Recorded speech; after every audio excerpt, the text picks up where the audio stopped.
Hey guys, this is Garrett again with Tactical Repair. Today we're going to talk about used turbos, what to look for, and how to inspect them before purchase so you don't buy a bad turbo.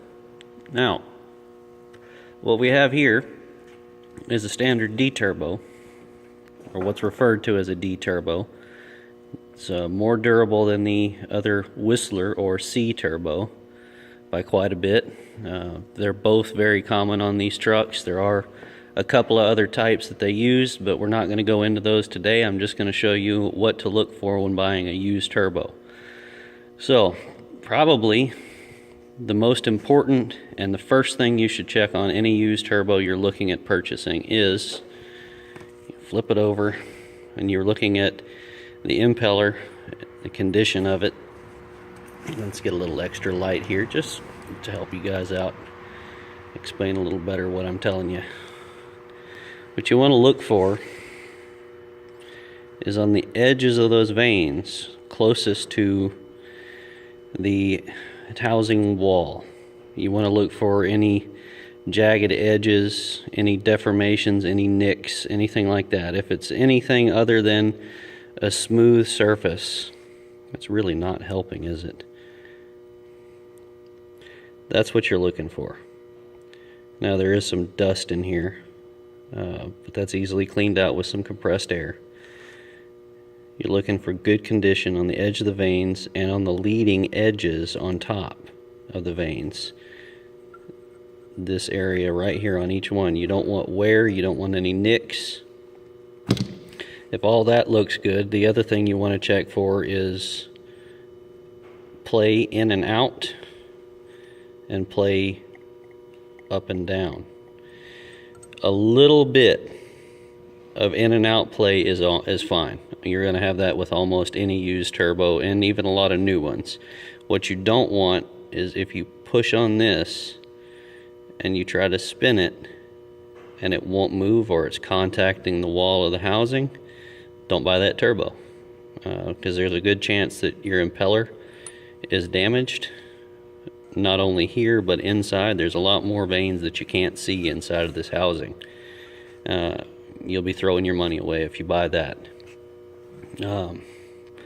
Other things you want to look for are cracks or really bad corrosion on the outside of the housing. Any cracks or really bad dents on the intake neck here.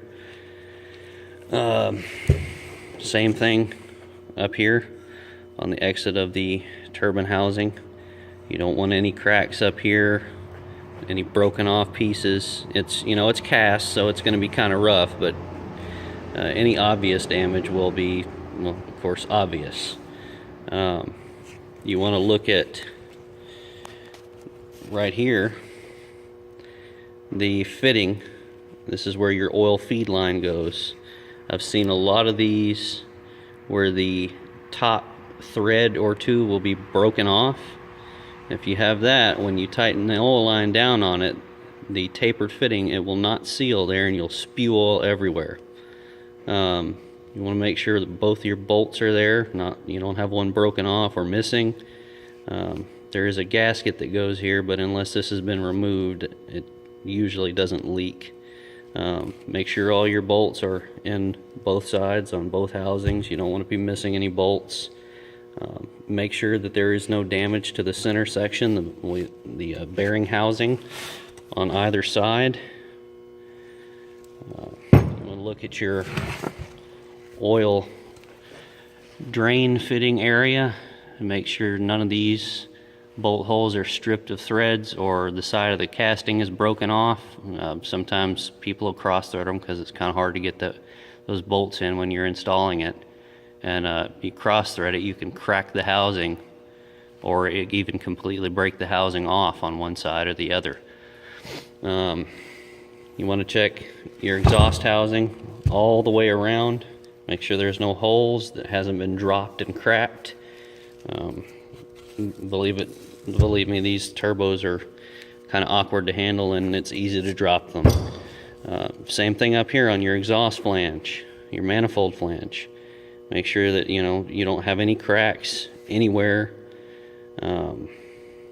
These shouldn't ever be threaded. I've not ever seen one that is.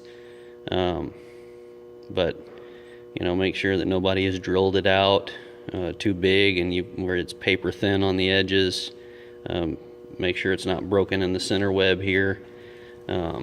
Look at it from the side and make sure it looks at least fairly flat. Once again, it is a cast housing, so it's not going to be, you know, within 1 or 2 thousandths. It's not a perfectly machined surface, but the gasket makes up for any small imperfections.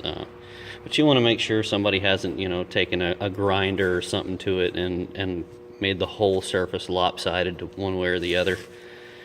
Then you want to move over here to the exhaust outlet, and you want to check the turbine for the same kind of issues you check the impeller for. You want to make sure that there's no damage that you can see. You want to make sure that it's not contacting the housing anywhere on this side. It's a good idea. Let's see if I can get this to a little better position.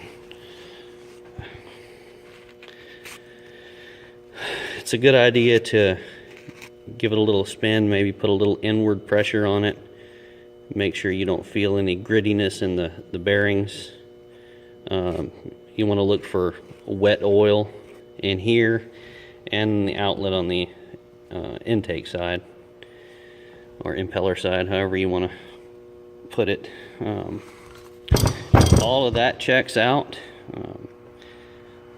You're pretty much looking at a good turbo. I mean, the main things you've got to be concerned about with used turbos is bearing condition and impeller and exducer or turbine.